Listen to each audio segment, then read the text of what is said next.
सभी को राधे कृष्ण। मैं सुमन राय उपस्थित हूँ आप लोगों के बीच एक नई वीडियो के साथ। देखिए, आज का टॉपिक है कि अच्छे लोगों को अपनी अच्छाई की कीमत क्यों चुकानी पड़ती है। अच्छे लोगों का फ़ायदा तो सारी दुनिया उठाती है और ये हम जानते भी हैं कि फला इंसान हमारा फ़ायदा उठा रहा है, मतलब के लिए हमारे साथ है, लेकिन फिर भी हम मदद करते हैं क्योंकि हम अच्छे जो हैं।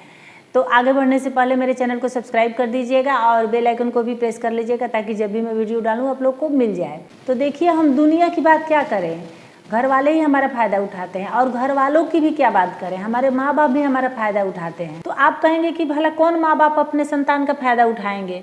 तो देखिए, भले ही आपकी ज़िंदगी में नहीं हुआ होगा, लेकिन आप आसपास अपने चारों तरफ देखे होंगे। मान लीजिए एक माँ बाप के 2-3 बच्चे हैं, उसमें से 2 निहायत ही बदतमीज हैं, बदमाश हैं, चंचल हैं, जिद्दी हैं।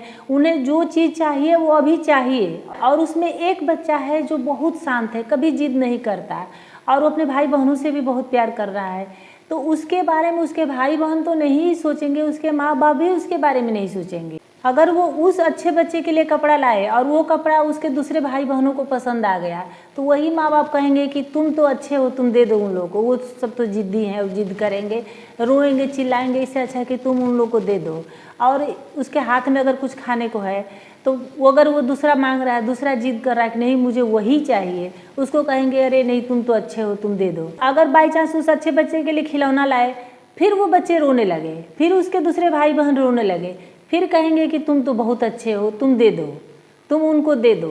फिर जैसे अब वो अच्छा बच्चा बड़ा हुआ, जैसे जैसे वो बड़ा हुआ, उसके भाई बहनों की जिम्मेदारी माँ बाप उसके सर पर डाल देते हैं कि तुम तो बहुत अच्छे हो, तुम संभाल लेना इनको।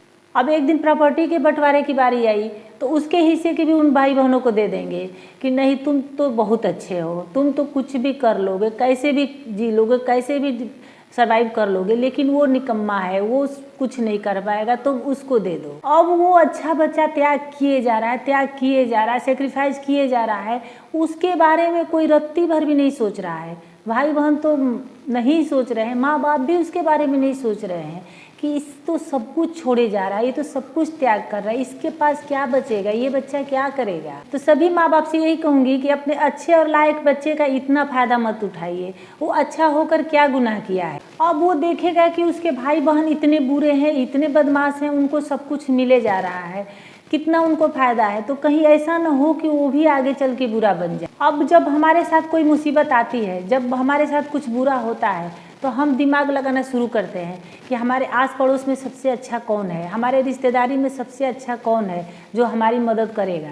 उस अच्छे इंसान को हम सिर्फ ज़रूरत पड़ने पर याद करते हैं। जहाँ ज़रूरत ख़त्म, हमारी ज़रूरत पूरी हुई कि उसकी भी ज़रूरत ख़त्म, फिर हम भूल जाएंगे कि वो कहाँ है, वो कौन है। फिर हम बुरे लोगों के साथ हो लेते हैं क्योंकि हमें डर है कि वो बुरा इंसान है, वो हमारे साथ कहीं बुरा न कर दे। और अच्छे लोगों से क्या डरना, उसके साथ क्या रहना, वो क्या ही बुरा करेगा, वो तो बहुत अच्छा है, वो हमारे साथ कुछ भी बुरा नहीं करेगा, वो अच्छा ही करेगा। अगर ऑफिस में कोई बहुत बड़ा काम है, कोई ज़्यादा देर का काम है, तो ऑफिस का बॉस भी अच्छे को ही ढूंढेगा, वो सबसे अच्छे बंदे को ढूंढेगा कि वो उससे जितना चाहे काम कराया जा सकता है क्योंकि बहुत अच्छा है, वो मना नहीं करेगा, उससे जो बोलेंगे वो करेगा वो। इसी तरह की हिंदी में एक मैं कहानी पढ़ी थी 9th क्लास में। उस कहानी का शीर्षक था वसीयत। उसमें एक इंसान मरने से पहले अपनी वसीयत करके जाता है, तो उसके बहुत सारे बच्चे और बेटा बेटी सब रहते हैं, तो उसमें से जितने बुरे हैं, जितने बुरे लोग हैं, उनको अपनी प्रॉपर्टी दे देता है कि ये कुछ नहीं कर पाएगा, ये कुछ नहीं कर पाएगा, उसकी पत्नी भी बुरी है, ये भी मेरे बिना नहीं कुछ कर पाएगी, तो सबको देता है। और उसमें उसकी एक बेटी जो बहुत अच्छी रहती है उसको वो कुछ नहीं देता है। इसको देने की क्या आवश्यकता है, ये तो इसके पास बहुत है, ये अपने इसके व्यवहार अच्छा है, स्वभाव अच्छा है, ये तो कुछ भी कर लेगी, उसको वो कुछ नहीं देता है। उसके बाद उसका एक वकील दोस्त है, वो भी बहुत अच्छा रहता है, तो अपना जो एक पालतू तोता है वो अपने वकील दोस्त के हवाले कर देता है।